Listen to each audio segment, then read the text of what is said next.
Hi guys, तो जो form filling वाला वीडियो है वो मैं आपके सामने लेके आ चुकी हूँ। इसको पूरा वीडियो देखना, बिना वीडियो देखे फॉर्म कोई नहीं भरेगा। एंड आई रियली वांट, मैं एक एक स्टेप बताऊंगी। फ़ोन पे ओटीपी कैसे आ रहा है, कौन सा रीजन सेलेक्ट करना है, एक फॉर्म डालना है कि 3 की 4 की 5, रीजन कौन सा डालना है, पोस्ट कौन सी सेलेक्ट करनी है, ईच एंड एवरीथिंग। सो आपका सारे प्रॉब्लम का ये वन स्टॉप सोल्यूशन है। पूरा देखना शुरू से लेकर एंड तक। ठीक, चलो शुरू करते हैं। तो सबसे पहले क्या करेंगे हम लोग, ऊपर डालो सरकारी रिजल्ट्स.com। उसके बाद सिलेक्शन पोस्ट। जब आप सरकारी रिजल्ट डालोगे ना, तो देखो लेटेस्ट जॉब जहाँ पे लिखा है, थोड़ा सा ऊपर स्क्रॉल करना, थोड़ा ज़्यादा ऊपर स्क्रॉल करना पड़ेगा। सिलेक्शन पोस्ट करके एक फॉर्म आ जाएगा, उस पर क्लिक कर देना, ऐसा पेज खुल जाएगा आपके सामने। फिर से ऊपर स्क्रॉल करते जाओ करते जाओ करते जाओ। आप देखोगे नीचे की तरफ थोड़ा सा जाओ, देखो कितना हैंग कर रही है वेबसाइट। सुबह से ट्राई कर रही हूँ, देखो अब आ गया। अप्लाई ऑनलाइन के सामने जो रजिस्ट्रेशन है, रजिस्ट्रेशन पे क्लिक कर दो। सबसे पहले ये करो, ठीक। रजिस्ट्रेशन पे क्लिक कर दिया हमने। अब रजिस्ट्रेशन पे क्लिक कर दिया तो सबसे पहला कॉलम आता है बेसिक डिटेल्स का। इसमें do you have Aadhaar card, yes पे क्लिक करना और आधार कार्ड का नंबर डाल देना। अभी मैं नो पे कर दे रही हूँ क्योंकि थोड़ा जल्दी मैं चाह रही हूँ, वीडियो इंपॉर्टेंट पॉइंट पे हम लोग पहुँचे। आईडी में कोई भी आईडी आप सेलेक्ट कर दो, जो भी आपके पास है, एम्प्लॉय आईडी, गवर्नमेंट, कोई भी आईडी। और यहाँ पे आईडी नंबर डाल दो, जो भी आपके पास आईडी नंबर हो। नेम पूछा है, नेम पे फिर आप डाल दो। मैंने डाल दिया है नेम पे ABSD, मैंने ये डाल दिया। और इसके आगे मैंने डाल दिया AS, ठीक।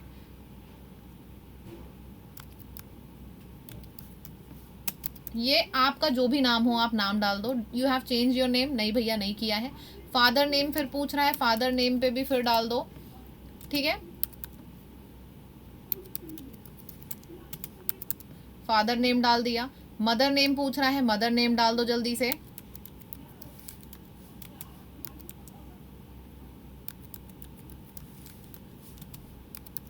मदर नेम हो गया। ये सब दिमाग लगाने वाली चीज़ें नहीं है, बस पूछा जा रहा है, डाले जा रहे हैं हम, कुछ और नहीं है। डेट ऑफ बर्थ, जो भी आपकी डेट ऑफ बर्थ है। भरना कैसे है, सबसे पहले ऊपर जाओगे। ऊपर जो आपको ये ईयर दिया गया है ना, ईयर में थोड़ा सा अंदर की तरफ आप स्क्रॉल करना, जो भी आपका ईयर होगा आपको मिल जाएगा। सपोज 1995 है एंड फेबररी है एंड फर्स्ट है, 1 फरवरी 1995। फिर से हर चीज़ आपसे वेरीफाई कराएगा 2 बार। फिर से यहाँ पे सेम चीज़ डाल दो और जो ऊपर डाला है वही नीचे डालना है।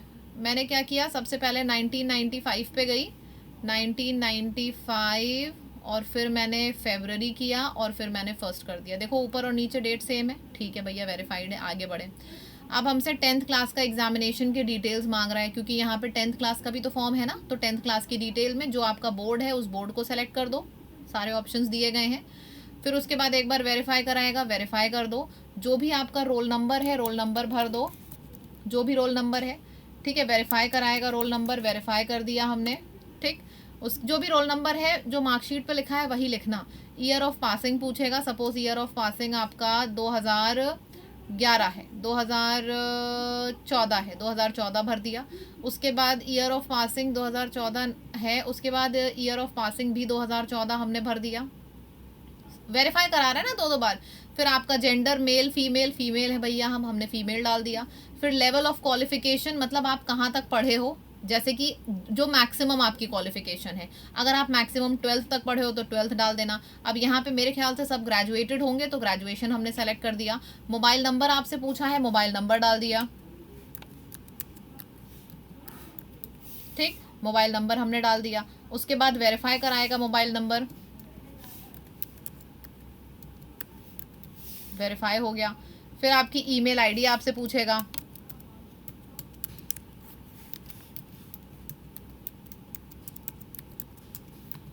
ठीक। 2 बार हमेशा हर चीज़ लिखनी है।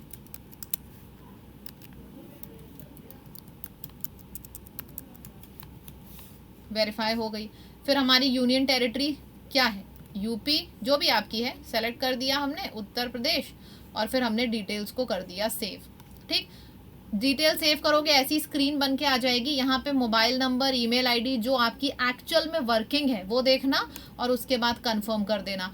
कंफर्म करोगे, देखो ये इसके बाद आपके सामने आ जाएगा तो अब आप लोगों ने एक चीज़ देखी ना, फिर से मेरी बात सुनिए।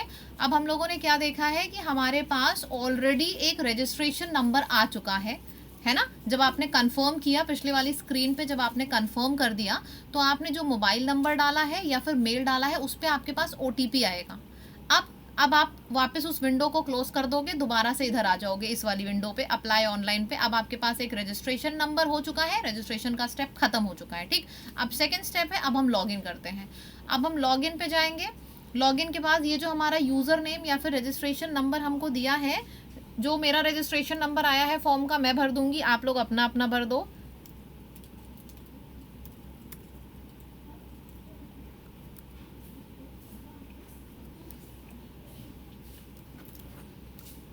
ठीक है, मैंने रजिस्ट्रेशन नंबर भर दिया। अब पासवर्ड क्या आया है, तो पासवर्ड आया है 7191, मेरा पासवर्ड ये आया है।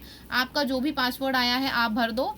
और फिर इसको हमने कर दिया FGG9 एंड C देखो स्मॉल में है तो C हमने ये कर दिया, ठीक। इतना हो गया। अब हम यहाँ से लॉगिन कर देंगे। अब देखो जैसे ही हमने लॉगिन किया हमारे पास ऊपर बड़ा बड़ा लिख के आया है, dear candidate this is your first login, please change your password. ये कुछ गलत नहीं है, अभी तक आप लोग एकदम सही स्टेप पे हो। अब हमें क्या करना है, जो पासवर्ड हमें ऑर्गेनाइजेशन देती है उसको हम चेंज करेंगे, अपना पासवर्ड रखेंगे। तो जैसे मैं यहाँ पे आई, मेरे पास मेरी मेल ID लिखी है, मेरा यूज़र नेम लिखा है, यानी कि जो रजिस्ट्रेशन नंबर अपने आप लिखा है। अब हम ओल्ड पासवर्ड लिखेंगे। ओल्ड पासवर्ड क्या था, 7191, आई गेस यही था ओल्ड पासवर्ड, 7191, ठीक। इसके बाद न्यू पासवर्ड कुछ भी बना दो, बस ये चारों चीज़ें मैच करनी चाहिए। इसमें क्या लिखा है, at least 1 capital letter, at least 1 number. तो हमने क्या किया, 1 कैपिटल लेटर है, हमने पासवर्ड लिख दिया भाई LAB। कोई भी पासवर्ड बना दो। फिर 1 नंबर चाहिए, मैंने लिख दिया, नंबर बना दिया। 8 कैरेक्टर्स का होना चाहिए, तो मैंने क्या किया है, आगे बरखा भी लिख दिया, BARKHA, ये भी लिख दिया। अब सारी रिक्वायरमेंट्स फुलफिल हो गई हैं, ठीक। चलो दोबारा से इसको लिखो, ठीक। सब कुछ हो गया, यहाँ तक क्लियर है। अब आपने सबमिट कर देना है, सबमिट कर दिया हमने। अब लिख के आ जाता है, your password has been changed successfully, password याद रखना, please log in to continue. अब हमने किया, ठीक है भैया इतना हो गया है, हमने क्लोज पे क्लिक कर दिया। अब हम आ गए दोबारा से इस विंडो पे। इसमें थोड़ा सा कंफ्यूजन होगा लोगों को, इसीलिए ध्यान से सुनो। तो गाइस हम लोग फिर इस वाले स्टेप पे थे, मैं आपको पूरा दिखा दे रही हूँ स्क्रीन, मेरे ख्याल से आपको स्क्रीन दिख रही होगी पूरी। हम लोग इस वाले स्टेप पे थे, हम लोगों को रजिस्ट्रेशन नंबर मिल चुका था। एक बार समरी जल्दी से बता दूं, हम लोगों ने रजिस्ट्रेशन नंबर ले लिया था, अपना नया पासवर्ड जनरेट कर लिया था। अब दोबारा से उसी पेज पे जाओगे आप, ऊपर आपको दिखेगा लॉगिन, ठीक है। जो आपको पेज मैंने दिखाया था, आप दोबारा से उस पेज पे जाओगे, ऑनलाइन रजिस्ट्रेशन के बगल में लॉगिन था, आपने लॉगिन पे क्लिक किया। लॉगिन पे क्लिक करा तो अब फिर से आपसे यूजर नेम पूछेगा, आपको जो यूजर नेम यानी कि जो रजिस्ट्रेशन नंबर मिला है आप वो लिख दोगे। और उसके बाद आपको यहाँ पे पासवर्ड आपसे पूछेगा, तो जो पासवर्ड आपने बनाया था ना, जो आपने बनाया था, चेंज किया था ना नया पासवर्ड, उस पासवर्ड को यहाँ लिखोगे। चलो लिखते हैं साथ में,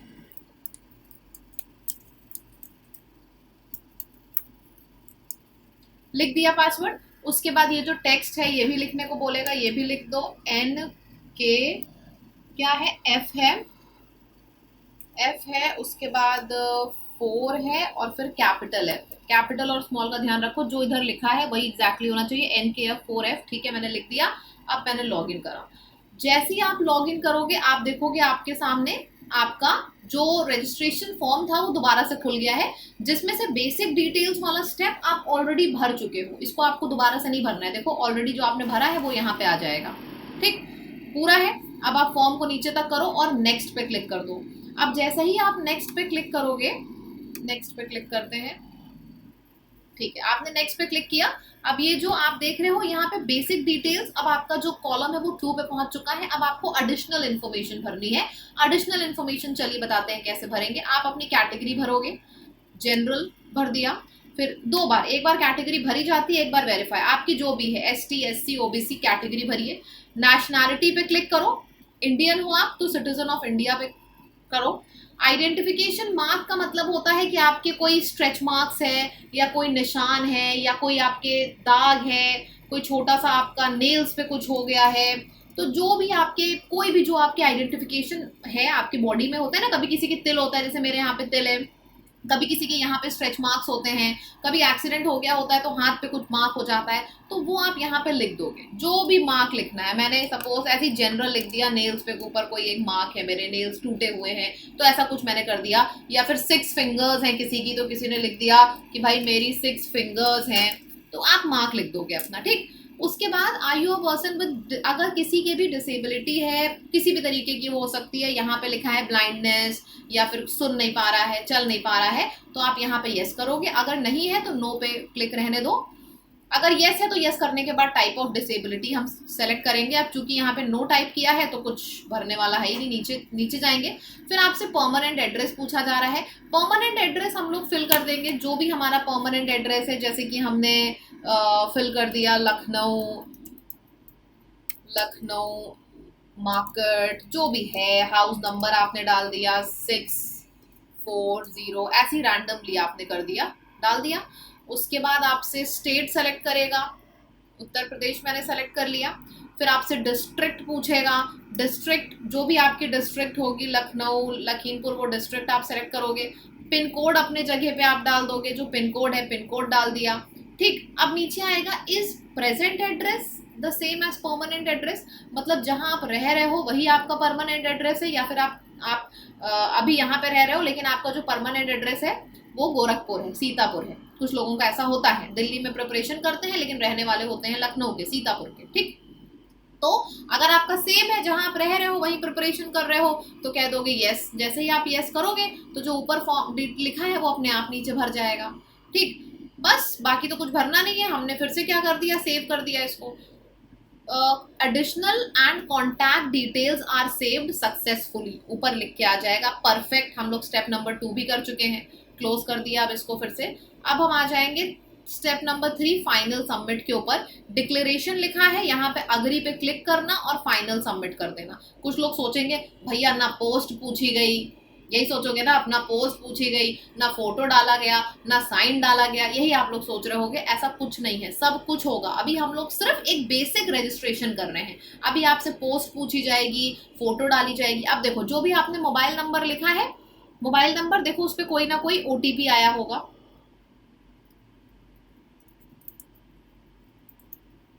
जो भी ओटीपी आया है, जो एक ओटीपी आपके पास आया था ना पहले, उसी ओटीपी को आप दोबारा से लिख देते हो। बार में इसमें कोई ओटीपी नहीं आ रहा है, और फिर हमने कर दिया सबमिट। ओटीपी इज इनवैलिड, दोबारा से लिखना पड़ेगा ओटीपी हमको फिर से। Basic and other details can be modified twice after submitting.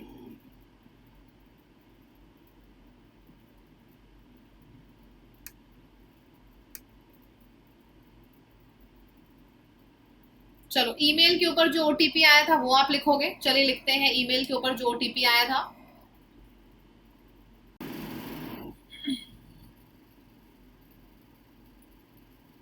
ठीक है, तो जो भी आपके पास ओटीपी आया है मोबाइल पे या फिर ईमेल पे, वो आपने लिख लिया। और फिर जो नीचे बोला गया है वो भी हमने लिख लिया। डी है, कैपिटल एल है, एच है, 6 है और कैपिटल जेड है, ठीक। और फिर आपने सबमिट कर दिया। जैसे ही आप सबमिट करोगे आपसे सबमिट हो गया। अच्छा, यहाँ पे एक चीज का विशेष ध्यान रखिएगा, मोबाइल पे ओटीपी जो आया है ना वो फिल करना। अगर आपको दिखा रहा है कि ओटीपी इनवैलिड है, जैसे कि मेरे में भी दिखाया था इनवैलिड है, तो मैंने तुरंत अपनी मेल पे जो ओटीपी आया था वो वाला लिख दिया। ये बहुत लोग कंफ्यूज होंगे, प्लीज मत होइएगा। मैं स्पेशली जो भी गलतियां हो रही हैं वो भी आपके सामने दिखा रही हूँ, ताकि मेरा एक मानना है जो मेरा ये देख ले पूरा फॉर्म, उससे कभी गलती ना हो, ठीक। तो अगर मोबाइल वाला इनवैलिड है, परेशान मत होना, तुरंत मेल वाला ओटीपी डाल देना जैसा मैंने किया, ठीक। चलो, अब क्या लिख के आ रहा है, सक्सेसफुली रजिस्ट्रेशन हो चुका है और ये मेरा रजिस्ट्रेशन नंबर है, मैंने कर दिया ओके भैया, बहुत बढ़िया। अब ये आ गया पूरा। अब इसमें आप जाओगे फेज 9 पे फिल करना है ना, जो लेटेस्ट नोटिफिकेशन पे क्लिक किया हुआ है, लेटेस्ट नोटिफिकेशन पे सबसे पहला कॉलम है फेज 9। उसके नीचे यहाँ पे आओगे, देखो लिख रहा है अप्लाई, अप्लाई पे क्लिक कर दो। हमने अप्लाई पे क्लिक किया, हमारे सामने अब आ गया असली फॉर्म, जो आपको जो जिसमें सबसे ज्यादा कंफ्यूजन है। सबसे पहले सारी डिटेल्स वेरीफाई कर लो कि आपने जो जो भरा था वो सारी चीजें यहाँ पे लिख के आई हैं कि नहीं। हमने देखा हाँ भैया, जो जो हमने भरा था वो सब कुछ एकदम बढ़िया आया है। जो भी चीजें बची है वो हम देख लें। Region to which post belong, अब देखो, अब यहाँ पे असली चीज शुरू हो रही है। हमने देखा भैया सब कुछ भरा हुआ है, जो जो लाल जिसके ऊपर एस्ट्रिक है वो आपको भरना है, बाकी सब भरा होगा। तो लाल एस्ट्रिक लिखा है region to which the post belong, आपकी पोस्ट जिस भी रीजन में बिलोंग करती है। सपोज अब यहाँ पे बात समझने की कोशिश करो, बहुत ही बेहतरीन बात बता रही हूँ। आप लोग सोच रहे होगे कि जो पोस्ट पूरी लिस्ट आपने निकाली है उसमें से आप लोग 15 पोस्ट के लिए एलिजिबल हो, है बात की नहीं? आप लोग 15 पोस्ट के लिए एलिजिबल हो, आपको ये लग रहा होगा। मेरी बात प्लीज ध्यान से सुनना, बाकी सब आपको मिल जाएगा, ये नहीं मिलेगी कहीं पे जो बोल रही हूँ। 15 पोस्ट के लिए अगर एलिजिबल हो तो 15 फॉर्म भरने पड़ेंगे। पहले से अपने महीने का 1500 का बजट अलग कर लो। आप समझ लो कि 1500 2000 के खाली फॉर्म ही भरने हैं और 15 बार फॉर्म भरना पड़ेगा। 1500 रुपए और 2 दिन अलग निकाल लो। ये सबसे बड़ा ड्रॉबैक है इस फॉर्म का। जो अच्छी चीज है वो चारी चलो बता दिया, लेकिन आपको पता है अच्छी चीज के साथ यहाँ बुरी चीज भी पता चलेगी। तो बुरी चीज क्या है कि भाई अगर 15 आपको वैकेंसी, आप 15 वैकेंसी के लिए एलिजिबल हो टोटल, 10वीं 12वीं और ग्रेजुएशन मिला के आपने अपनी पूरी लिस्ट देखी होगी। अब आप लिस्ट कहाँ से देखोगे? लिस्ट आप देखोगे मेरे टेलीग्राम से। मैंने टेलीग्राम पे लिस्ट डाली है सारी आपकी, कहाँ कहाँ एक्सपीरियंस चाहिए, कहाँ कहाँ नहीं चाहिए। मेरे टेलीग्राम का नाम है बरखा चैनल, डिस्क्रिप्शन में टेलीग्राम डलवा दूंगी। वहां पे मैंने सारी लिस्ट डाली हुई है पोस्ट की, और अमन ने वीडियो भी लिया है एक्सपीरियंस वाला, इसी चैनल पे देखिएगा कि आप किस पोस्ट के लिए एक्सपीरियंस चाहिए और किस पोस्ट के लिए नहीं चाहिए। बहुत से लोगों को ऐसा लग रहा था इस फॉर्म में हर पोस्ट के लिए एक्सपीरियंस चाहिए, ऐसा नहीं है। बहुत सी पोस्ट ऐसी हैं जहां एक्सपीरियंस नहीं चाहिए होता है, ठीक है? तो एक्सपीरियंस के बिना वाली जो भी पोस्ट है वो आपने, सपोज आप निकाल के लाए 15, ठीक? तो अब ये नहीं है कि एक फॉर्म में आप 15 पोस्ट भर दोगे, आपको 15 फॉर्म भरने पड़ेंगे अलग अलग। 3 पोस्ट सेलेक्ट करोगे तो 3 फॉर्म भरने पड़ेंगे। तो पहले से समझ लो कि 2 दिन का समय और 1500 रुपए का बजट अलग कर देना है, ये पहले से दिमाग में समझ लो, ठीक? चलो अब आ जाते हैं वापस। सपोज जो हमारी पहली पोस्ट है वो कौन से रीजन में लाई कर रही है। अब आपको कैसे पता कौन से रीजन में लाई कर रही है? आपको थोड़ी ना पता है, ऑलरेडी हमारे सेंटर ने पूरी लिस्ट निकाल के दी है, और वो लिस्ट मैंने खुद कंपाइल करी है, अपने टेलीग्राम पे डाली है, कहाँ पे एक्सपीरियंस चाहिए और कहाँ पे कहाँ रीजन है। सपोज मैंने सेलेक्ट कर लिया कि भाई मुझे ये वाली पोस्ट चाहिए और ये रीजन आ रहा है ईस्टर्न सेंट्रल रीजन, तो मैंने सेंट्रल रीजन सेलेक्ट कर लिया। अपने मन से नहीं डालोगे, पोस्ट के सामने ऑलरेडी दिया है, ठीक? इसके बाद पोस्ट का कोड पूछा है, तो पोस्ट का जो भी कोड होगा, कोड कहाँ से मिलेगा? उसी लिस्ट में कोड दिया है। सपोज हमने हमको ये वाली पोस्ट सेलेक्ट करनी है तो हमने कोड लिख दिया। अब जैसे ही आप कोड लिखोगे देखो पूरी डिटेल भर जाएगी, स्टाफ, कार ड्राइवर, और इसके लिए कौन सी पोस्ट चाहिए, इसके लिए 10th क्लास चाहिए पास। मैंने सिर्फ कोड डाला है, बाकी कुछ नहीं भरा, बाकी सब अपने आप प्रीफिड है, अपने आप आ जाएगा। Preference of examination centre, 3 preferences हैं, अपने हिसाब से एग्जामिनेशन सेंटर सेलेक्ट करो। अब दूसरा सबसे बड़ा सवाल आपके दिमाग में होगा कि मैम हमने 15 फॉर्म डाले हैं तो क्या 15 जगहों पे जाके फॉर्म देंगे? ना जी ना, एग्जाम सिर्फ एक दोगे। 3 आपके पास एडमिट कार्ड आएंगे, एक 10th क्लास का, एक 12th क्लास का और एक ग्रेजुएशन का।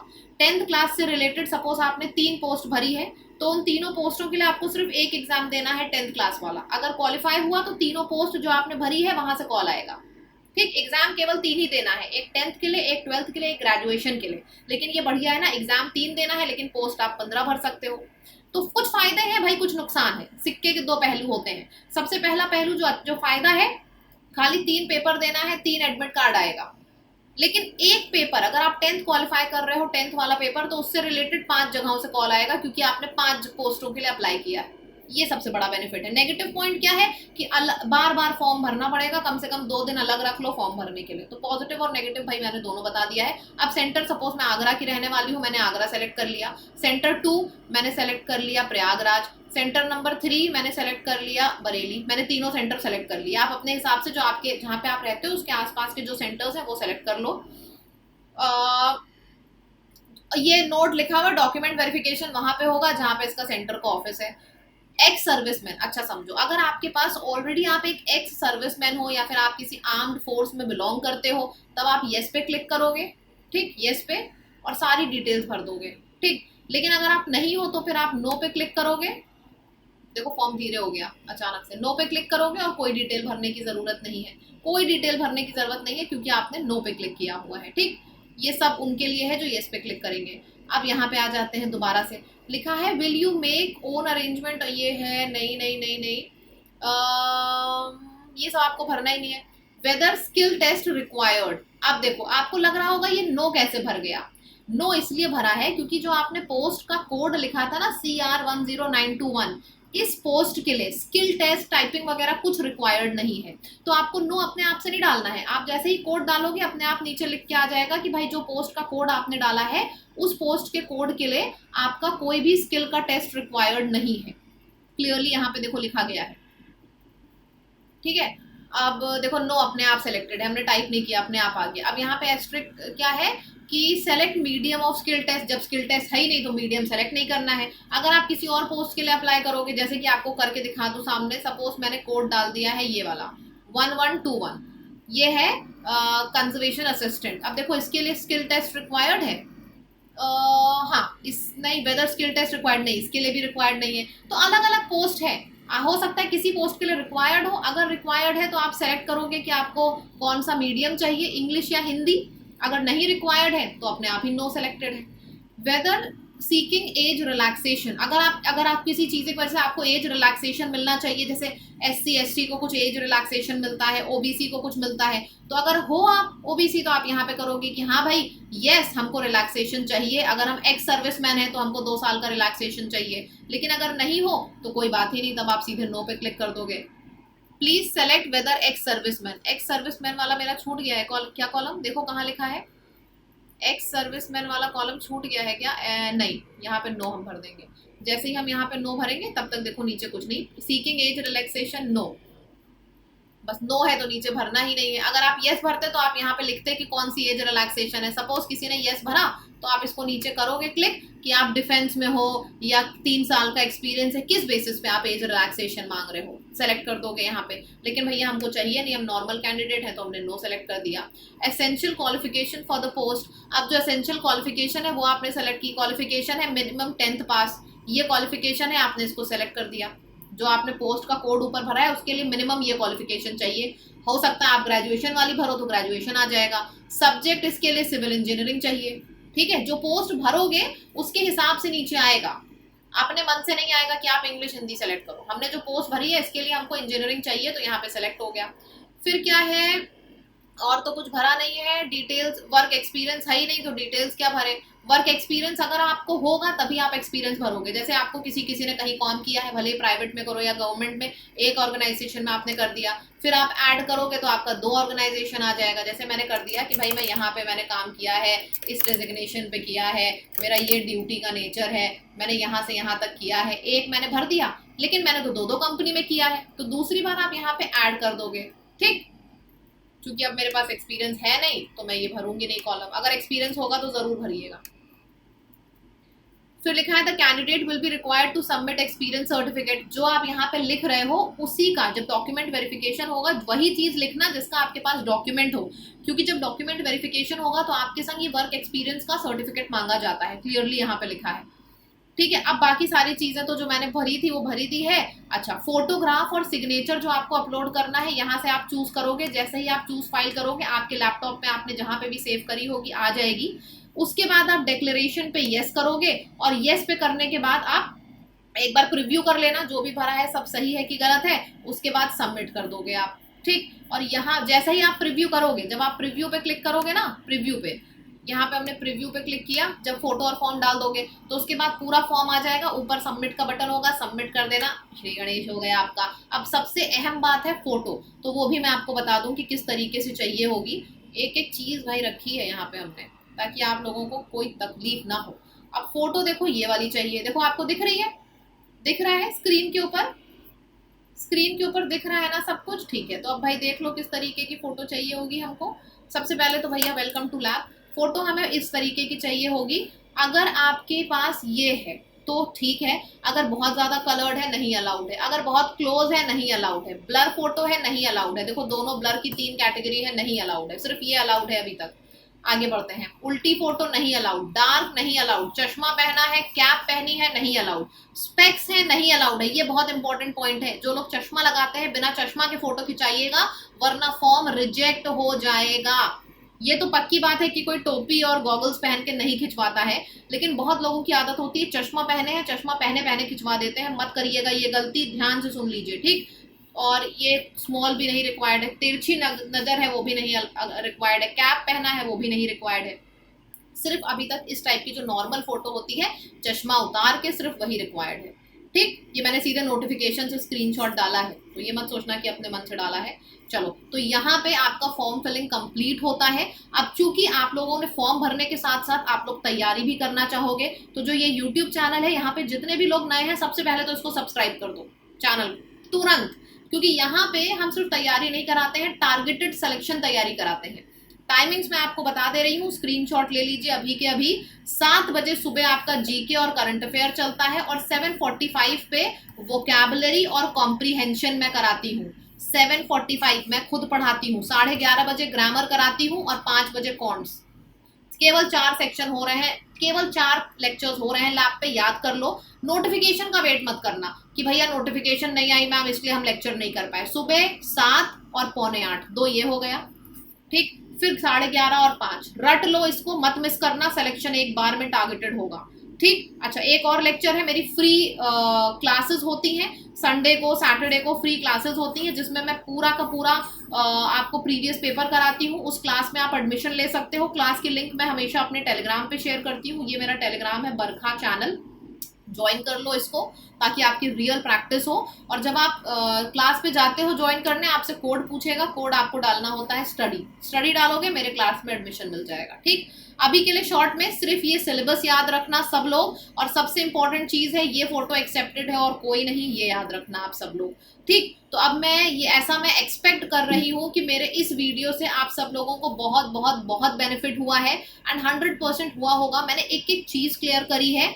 फिर भी मैं चाहती हूँ इस वीडियो को 2 बार 3 बार देखना, तब फॉर्म भरना। एक बार समरी फिर से सुन लो, जो आप लोगों को गलती हमेशा से आप लोगों से होती है, वो ये है कि आप लोगों को हमेशा ये प्रॉब्लम होती है कि ये प्रॉब्लम मैंने देखा, बहुत लोगों के कमेंट्स आए थे, मैं कमेंट देख रही थी, मैम 1 फॉर्म भरना है, 2 फॉर्म भरना है, 3 फॉर्म भरना है। जितनी पोस्ट के लिए अप्लाई करोगे उतना फॉर्म भरना है, एग्जाम सिर्फ 3 देना है, 10th 12th और ग्रेजुएशन। सपोज हमने 9 पोस्ट के लिए अप्लाई किया, 3 पोस्ट आती है 10th के अंदर, तो हमने 10th का एक एग्जाम दे दिया, तीनों पोस्ट मेरी क्वालिफाई, तीनों पोस्ट के पास से मेरे पास कॉल आएगा। Same goes with 12th and graduation, ठीक है। तो पॉजिटिव पॉइंट्स भी हैं, नेगेटिव भी हैं, कोई नहीं। आप सब लोग फॉर्म भरो, और मुझे जरूर कमेंट सेक्शन में लिख के बताना कि मैम एक एक चीज आपने क्लियर कर दी है फॉर्म में, जरूर लिख के बताइएगा, क्योंकि आपके कमेंट्स में देखती हूँ, मुझे अच्छा लगता है देख के कि जो मैंने किया उसमें आपको समझ में आया कि नहीं समझ में आया, एक छोटा सा वीडियो और ले लेंगे। लेकिन गलती कोई नहीं करेगा, मेरे किसी भी स्टूडेंट का फॉर्म नहीं रिजेक्ट होना चाहिए। वील रॉक टुगेदर मैन, ठीक है।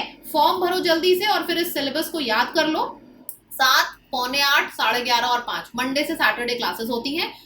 कल मंडे है, तुरंत आ जाओ और सब लोग तैयारी करते हैं चैन से, बढ़िया से, ठीक। चलो, and don't forget to subscribe the channel, and नए हो तो जरूर बताना सब लोग कैसा लगा, फायदा हुआ कि नहीं।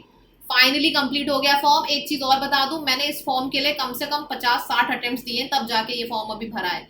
तो फॉर्म कभी भी दिन में नहीं, हमेशा रात में या सुबह सुबह करो, तब खुल जाएगा, वरना बफरिंग दिखाता है, सर्वर इशू दिखाता है, ठीक। लेकिन परेशान मत होना कोई भी। Okay guys, tata bye bye, take care everyone.